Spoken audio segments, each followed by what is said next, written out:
Anyone who's played a video game at some point in their life has also undoubtedly been berated for playing a video game. I'm no exception, and there are some people who still to this day, while not directly making fun of me, do question me on my love of video game music as well, as it makes up a majority of what I listen to. While others are obsessing over the latest popularized rapper's new album, I'm busy looping Battle Torna Xenoblade Chronicles 2 Torn of the Golden Country OST03 for the 50th time today. I'd like to think I make a good argument as to why video game music appeals to me so much, however. For starters, it has no bounds, no constraints tying it down. Video game music can be located in any genre. It can be rock, folk, pop, jazz, classical, it can contain vocals or be entirely instrumental. Hell, Crush 40 composes specifically for the Sonic titles, yet their songs stand out as more traditional ones entirely on their own. But that begs the question, if video game songs can be in any genre and even sound like non-video game songs, why not just listen to non-video game songs in the first place? Well, largely because I love instrumentation and seldom do traditional artist songs contain complex instrumental parts, although another reason is the relationship I have with video game music and the context behind the songs. When I hear a track such as Fi's Farewell, I'm not just thinking about that beautiful piano motif, I'm also remembering when Fi, a faithful partner to Link throughout the entirety of Skyward Sword, says her goodbyes. This connection that's developed when one plays the game that a given music track is from is what really makes me love video game music. I've talked about many tracks I'm fond of in videos like this one, but now I'm here to talk about my 10 favorite video game soundtracks as a whole. Let's get started. There are a lot of things that make a soundtrack great, and one of the big ones is that it conveys the feeling its game is going for. Number 10 is a very notable example of this, Super Mario Galaxy 2. Composed by Koji Kondo with help from Mahito Yokota and Ryo Nagamatsu, this OST is as flexible as the game it's paired with. It can be extremely grand, evident in Sky Station Galaxy's track, soberingly melancholic as in Cosmic Coves, or more akin to the recognizable style of music the Mario games have developed over the years in songs such as Hytale Falls Galaxy. It's this malleability on the part of the composers that makes this soundtrack feel so unique and new, yet so familiar and nostalgic. Many songs give off the Mario feeling, some more than others, but are still different enough to convey that this isn't just any ordinary adventure with the red-clad plumber. The composers struck what's as close to a perfect balance as possible here, with some tracks highlighting the feeling of empty loneliness that comes with exploring the endless confines of space, and others pulling the player in close with their comforting familiarity. The original Super Mario Galaxy was a contender for this spot, however, though it certainly highlights the galaxy aspect of the games more prominently. The balance between new and old which comes with the sequel's OST is what wins me over. This soundtrack is another great example of one that amplifies the tone of a game, though this time on a much smaller scale than entire galaxies.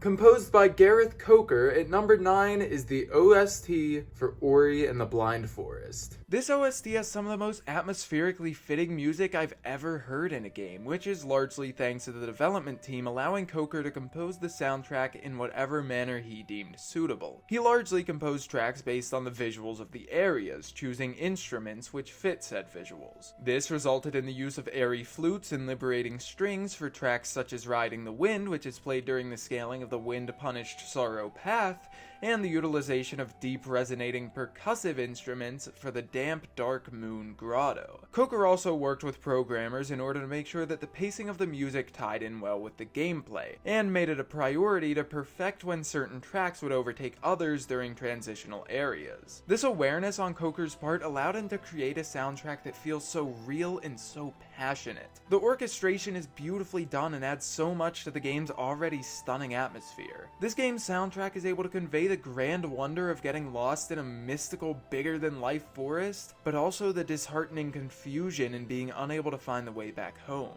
Also, Coker's instrument of choice happens to be the piano, which proves to be beneficial in many tracks, though First Steps into Sunken Glades is my favorite example. Ori and the Will of the Wisp, the game's sequel, also has an amazing soundtrack, and while that OST has some beautiful tracks as well, this time there's no beating the original. We've discussed two very surreal and grandiose soundtracks already, so let's calm down a bit for this next one. Number 8 belongs to Yoshi's Woolly World. This one, composed by the well-known Kazumi Totaka as well as Misaka Asada and Tomoyo Tomita, is just very relaxing from its first track all the way to its last. Just like the game, this OST has a warm, fuzzy feeling to it. Some tracks feel like a warm summer day while others feel like a cozy winter night. Some of my favorites are Shy But Deadly and Spiky Stroll, both of which, thanks to their lighthearted instrumentation and jumpy tempo, just make me happy. Yoshi's Woolly World is far from a challenging game as it's really not meant to be, and the soundtrack conveys this nicely. Just have fun, unwind or unravel, and chill out on a beach with Yarn Yoshi. The game does have some tracks which are a bit jarring as they dabble in heavy metal and creepy ambience, but even these have a small semblance of some of the rest of the soundtrack within them. Through that chugging guitar and those ghostly chimes, you can still hear the childlike sense of wonder present in the rest of the game, and I like that. What would be foreboding music tracks are made slightly less so because remember, this game is still meant to be relaxing, well, for the most part. Now notice the track I'm talking over right now. To some of you it may sound familiar even if you don't recall it appearing in this game. This track is called Yoshi and Cookies, and fun fact, it shares an identical pattern of notes with the main motif from Kirby's Epic Yarn, as both games were developed by Goodfeel. The more you know. Quality versus quantity. I'm sure we've all heard this comparison many times in many scenarios, and some people believe that quality equals quantity, but one of the best VGM composers out there, David Wise, can prove them all wrong. At number 7 is the soundtrack for Snake Pass. Just like indie artists, indie games can have some damn good music too, especially when Mr. Wise himself is at the wheel. Though this game only has a mere 6 music tracks to its name, a title theme, a level select theme, and 4 area themes, they're all phenomenal. The Wise tradition of having too many layers of depth to count is present within these songs just as it has been in every track the man has composed since his debut. These layers really help to add to the gameplay. The primary instrument in this soundtrack is the flute, and its full range of techniques is demonstrated beautifully in the level themes, though alongside this flute many other instruments are in play. Boldor's realm has many wooden percussive instruments, Soggy's realm has a marimba and a soothing guitar as well as some mechanical-like noises, which are present in many of Wise's aquatic tunes. Blowy's realm has a godly choir, chimes, and focuses more heavily on the flute than the others, and Cinder's realm focuses on heavy percussion and the lower registers of instruments to provide a sense of immediate danger. I wanted an excuse to bring up all of these instruments, but really, the usage of the flute in all of these songs is what really dragged me in. Again, there aren't many tracks here, but the ones that are present are so satisfying to listen to. Let's show some more love to indie soundtracks, although this time with one you might recognize a bit more. She's most known for her Minecraft Nether update music, including songs such as Pigstep, but before that, in 2018, Lena Raine composed my 6th favorite video game soundtrack for an indie game that would go on to compete for Game of the Year, Celeste. For those who don't know of Lena's work, well, it's very synth-heavy, and while I'm not always a big fan of synths, the Celeste soundtrack is masterfully composed. From first steps and even prior, the game's OST is breathtaking. Whether it needs to motivate the player during the time when they're first adjusting to the controls and dying every 5 seconds, or needs to make them feel like they're worthless and suffering a panic attack while fighting their inner demon, this soundtrack does its job perfectly. Many scenarios in this game are very fun to play through, and that fun is only greatened by the music. The Oshiro chase, the battle and fight scaling to the summit, the music fits all of these instances so perfectly. I did say that Lena uses a lot of synths, and she also uses a lot of unfiltered piano/keyboard elements, but that doesn't mean she sticks only to these two things. She once stated that Celeste's soundtrack was a way to convey her own emotions and thoughts in her work without restriction. Her anxiety, her fears, her triumphs, and everything in between. My favorite example of this is in Chapter 5, The Mirror Temple, which begins with a 7-minute long track titled Quiet and Falling. This song consists of a constant series of slowly creeping piano notes with ambient background noise, and portrays the feeling of hopelessness which was so evidently intended in this section of the game, but it also conveys some of Lena's own struggles. In the Mirror is another similar song, and this one actually features incoherent speech sprinkled throughout, which when reversed is revealed to be sound files of a girl talking about her loss of hope. I should probably stop myself now as I could go on to talk about every single track in this game, but I do want to mention 2 final things. Firstly, Celeste has harder though shorter variants for each of its levels, and all of these variants contain a remix of a song present in their original forms, composed by other artists who worked with Lena, which I think is really nice. And lastly, in 2019, Lena had the pleasure of returning to Celeste to compose for its Farewell DLC. To avoid going off on another tangent, I'll simply say this. Farewell is everything the original soundtrack was, but better. And the actual track of the same name is one of the greatest pieces of music I've ever listened to. This one may draw some criticism, but as someone who's openly admitted to liking Paper Mario Color Splash on multiple occasions, I'm practically fearless at this point.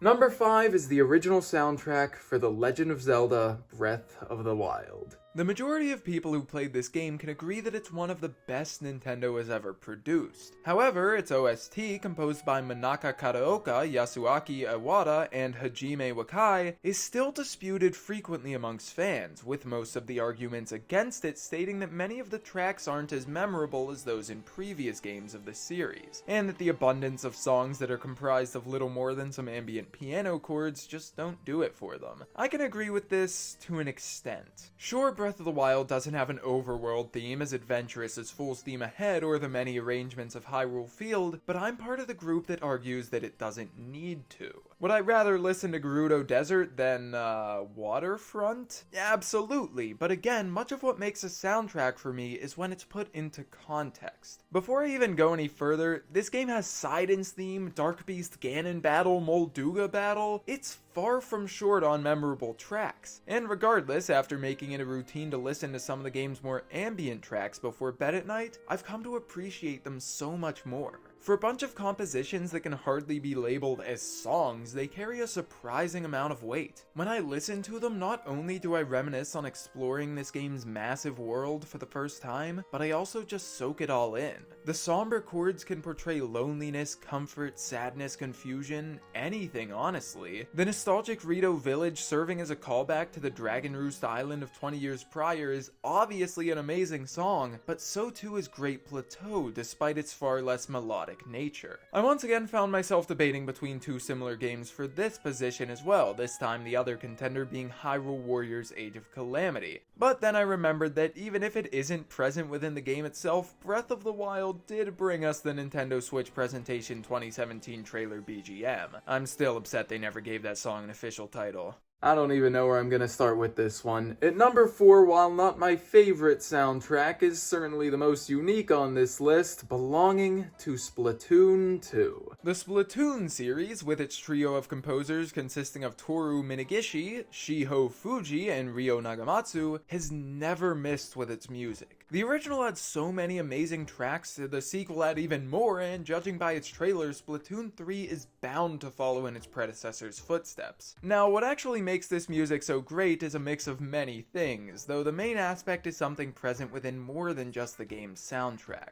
Splatoon 2, like the original, plays with the concept of a post-human world, now populated by highly intelligent squids and octopi. These creatures, known as Inklings and Octolings respectively, taking over humanity as the primary race on Earth, naturally exhibit a number of humane traits. These traits range anywhere from having similar body types to humans to having similar obsessions over social media trends. You heard me, these games love to poke fun at humans, and Americans specifically, at least in the English release, for their almost dependency on following trends. And as such, Inklings and Octolings are tech-savvy creatures living in a highly functioning consumer-based society. Now the reason I'm bringing all of this up is that, as Splatoon 2's characters take up humanity's trends, it's only natural that they also end up being influenced by our taste of music. As a result, this game has pop, folk, rock, rap, and so many other genres stuffed into its soundtrack, with the only big difference being that the lyrics are sung in unintelligible squid speak rather than a language humans can understand. This unique yet all too familiar take on music makes Splatoon 2's soundtrack feel as real as it gets. But don't get me wrong, there are still some quirky, less mainstream tracks in here too, particularly in the single-player campaign and the DLC Octo expansion, both of which contain many tracks which are, simply put, confusing but amazing. I'd attempt to explain them in more detail, but honestly, with this series, it's best to just look up the OST and experience it on your own. Remember a few minutes ago when I said I enjoy Paper Mario Color Splash? Well, what if I told you that its OST is actually my third favorite in video game history? Well, it's not. It was a close call, but that number actually belongs to its sequel, Paper Mario: The Origami King.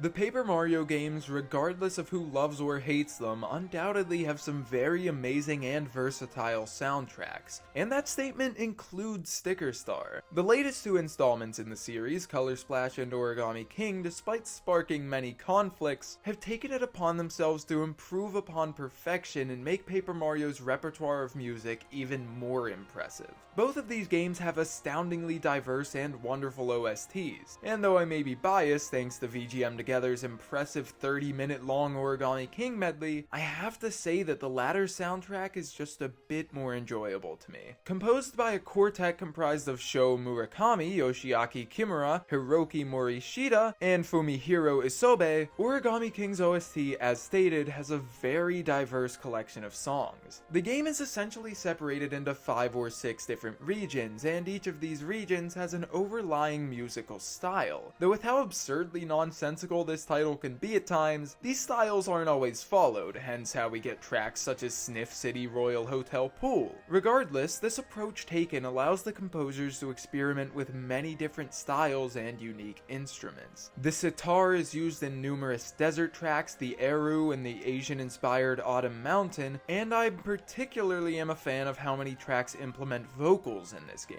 This OST also has many songs which only play for around 30 seconds or so in the entire game and are very situational. While this occurs in some soundtracks I've already mentioned, it's particularly prominent here, which I appreciate. This video has already required me to make some hard decisions, but this is by far the worst one yet. One series, 3 games, and 3 amazing soundtracks, but at number 2 is Xenoblade Chronicles Definitive Edition. This entire trilogy of games is filled with more amazing songs than I'm willing to count. Xenoblade Chronicles 2 has the best emotional tracks, such as A Place in the Sun and Friendship. Xenoblade Chronicles X has grander and more unique songs, such as Sylvalum and NLA, but beyond doubt, I can say that the original Xenoblade Chronicles, regardless of remasters and regardless of DLC tracks, is my favorite of the 3. Mechanical Rhythm and You Will Know Our Names are some of the best battle tracks I've ever heard, while Engage the Enemy and Tragic Decision are 2 of the best cutscene tracks, but these don't even scratch the surface. The bulk of this game's OST lies within its area themes, and these are stunningly beautiful. The acoustic melody of Guar Plains highlights the explorative nature of such a vast open world, while the artificial music of Mechonis Field does an amazing job at displaying the contrast between the Bionis and Mechonis. Aerith Sea and Alchemoth's tracks, while beautiful at first listen, are also composed in such a way that they almost foreshadow the events that occur in those areas towards the game's end. While there's nothing that really stands out about this soundtrack, it's just comprised of some of the most beautiful compositions I have ever heard, and is another example that I can't do justice by merely explaining. This final decision was my toughest one yet. With how highly I was speaking of him earlier, it's no surprise that he's making another appearance on this list. At number 1, composed by David Wise, is Donkey Kong Country Tropical Freeze. I know, I've talked about this series a lot recently, but I wouldn't have done so if I felt it didn't deserve to be talked about. This last decision came down to Tropical Freeze or Diddy's Kong Quest, and honestly, I still don't know which one I'm more fond of, and I'm only choosing to pick the former thanks to its live instrumentation. Both games have amazing tracks, and while Tropical Freeze has more, I feel it's unfair to choose one masterpiece over another simply due to quantity. Tropical Freeze, just like Diddy's Conquest, has some of the best compositional work I've ever heard in a video game. Tropical Freeze has Fruity Factory, Diddy's Conquest has Forest Interlude. The former has Seashore War, but the latter has Sticker Bush Symphony. The newer title has the benefit of live instruments, but there's a certain unreplicatable charm in the older title's SNES sound font. Not to mention, many of Tropical Freeze's tracks are remixes of songs from Diddy's Conquest. I can, however, say with certainty that while Sticker Bush Symphony will always top any and all tracks from Tropical Freeze, if I have work to do and need some music to get going, I would choose Tropical Freeze. I mean, they're both composed by the same genius anyways, and they're both beautiful in their own rights, so Donkey Kong Country Tropical Freeze, final answer.